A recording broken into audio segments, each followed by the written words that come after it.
Welcome to Pinoy Tech Vlog, guys. Mag-unbox tayo ngayon ng Mercusys 5-port Gigabit desktop switch.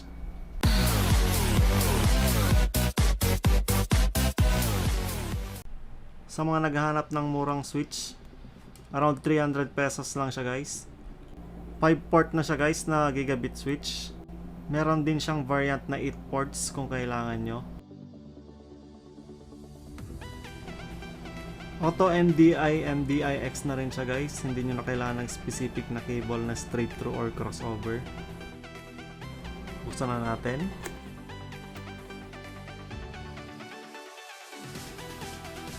Installation guide.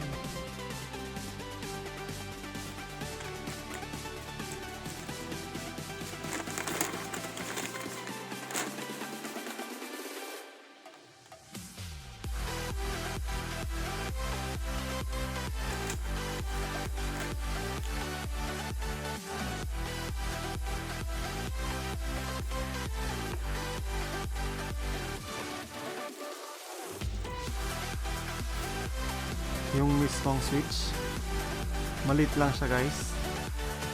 Yung LED indicator nasa port mismo.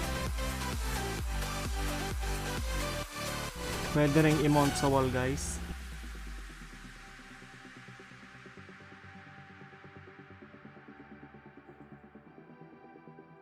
I-test natin mamaya.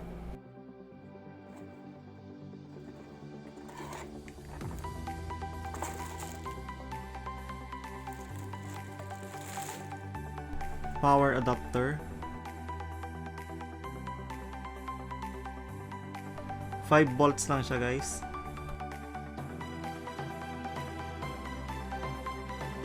Okay, test na natin.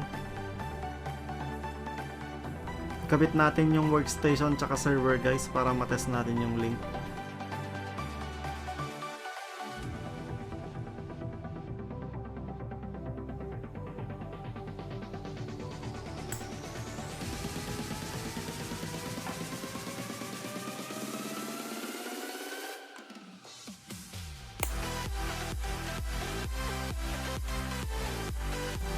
Speed test natin.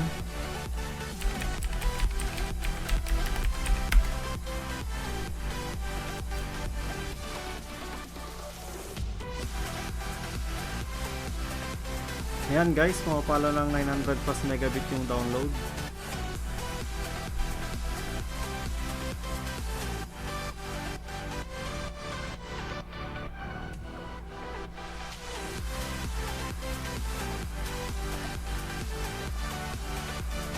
Same din sa upload.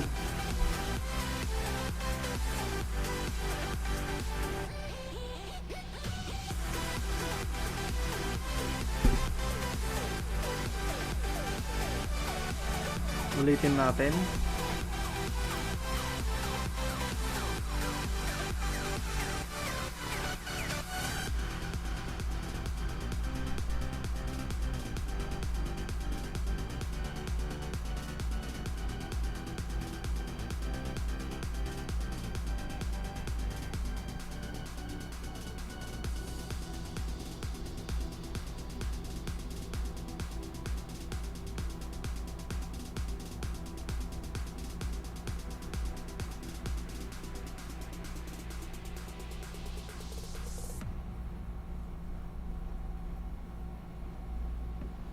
Try naman natin mag-copy ng files, guys, papunta sa server.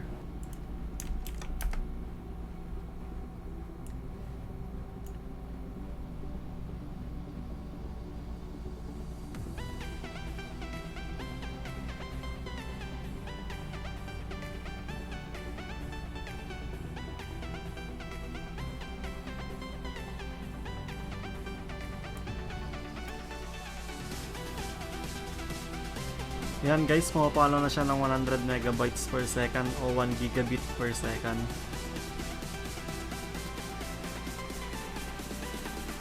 Seconds lang yung 3 gig na file, guys.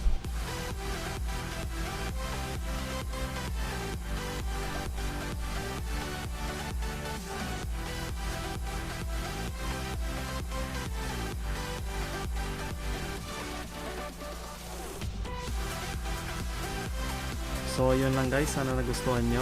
Comment lang kayo guys kung may katanungan kayo. At huwag din kalimutang mag-like at mag-subscribe.